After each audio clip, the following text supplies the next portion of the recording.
それは困る。私が先約。なんだお前は。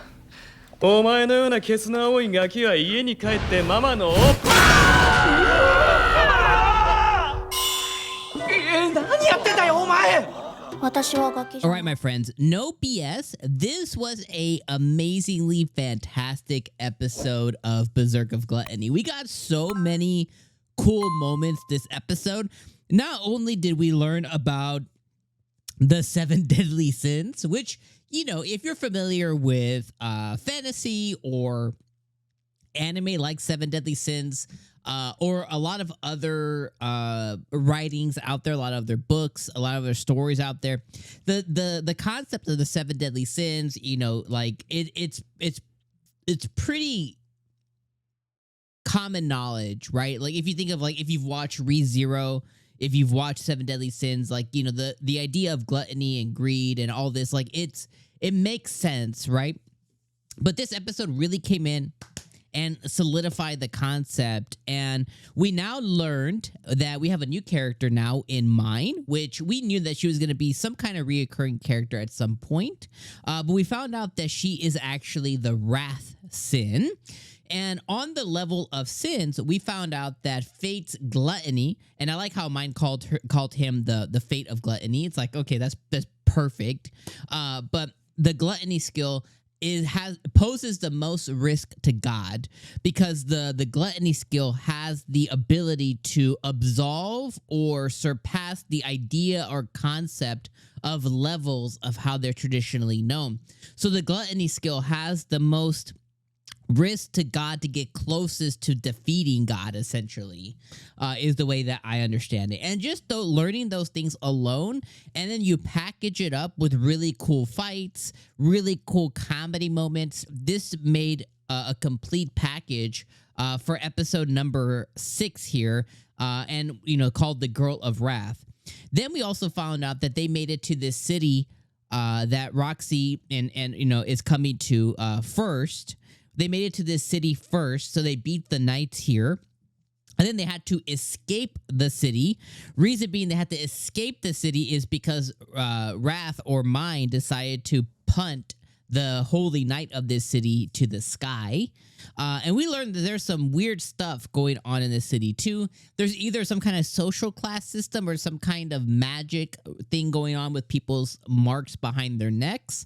So very, very weird city. And we found out, of course, just like every other knight outside of Roxy, the knight of this city is very corrupt as well too, and is a piece of crap, honestly. So really fantastic episode overall. Thinking about how Fate has been solidifying himself as corpse. He was able to take down all the sand monsters in this town that apparently even Rudolph himself couldn't take down.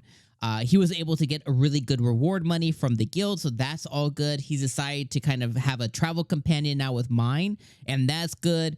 We already had some ecchi moment with Mine, with her saying that she's okay revealing herself in a way to a kid. And we know that Fate's somewhere between 16 and 21, somewhere in that ballpark of age. So it seemingly means that her race might age a little different, because she seems younger than him, but maybe she's older. Or she just has this mature concept of herself, something like that. So that was already an interesting moment. The moment with the carriage, you know, with a bunch of bandits coming, and then, you know, Mine just puts her big ass freaking scythe thing, her hammer, scythe, whatever, down, and it just blows everybody away. That was a hilarious scene. So moment after moment after moment, it gave us really good gold this episode.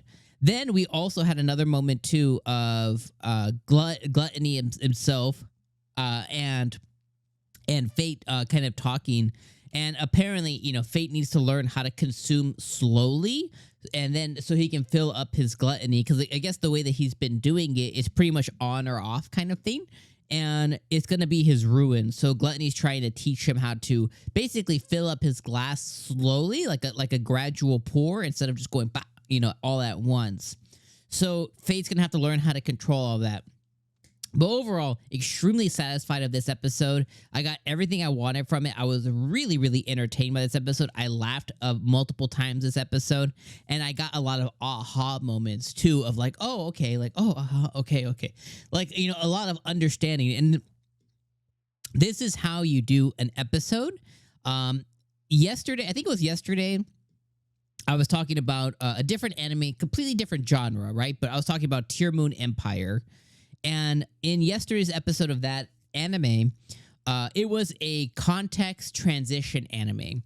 And in episode six of Berserk of Gluttony was a context and transition anime, right? It came in and it said, okay, here's your new character, Mine. Gave us a little backstory on Mine. Put him in this new city, contextualized the city. Gave us new context on the 7 deadly sins, gave us context on kind of the struggles he's going to be facing moving forward, dip out of the city and set us into the next thing that's coming in partnership with Mine.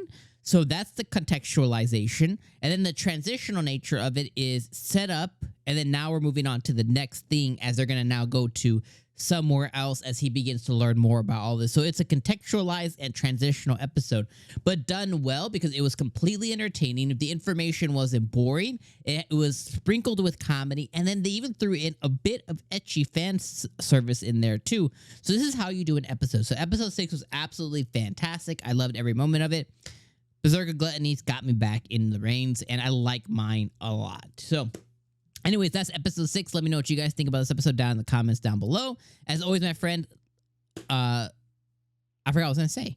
Do you ever have those moments where you're just like you're on it and then suddenly your brain just dies? That happened to me right now. Anyways, I hope you guys have a great rest of your weekend. Whether you're watching anime, playing video games, doing something that you need to gain a task done before the week starts, regardless of what you're doing, hope you have a great rest of your weekend or week when you're watching this. Have a good school week or good work week or good chill week if you are one of the lovely few that don't have to work. All right, my friends. See you guys next week. Peace out.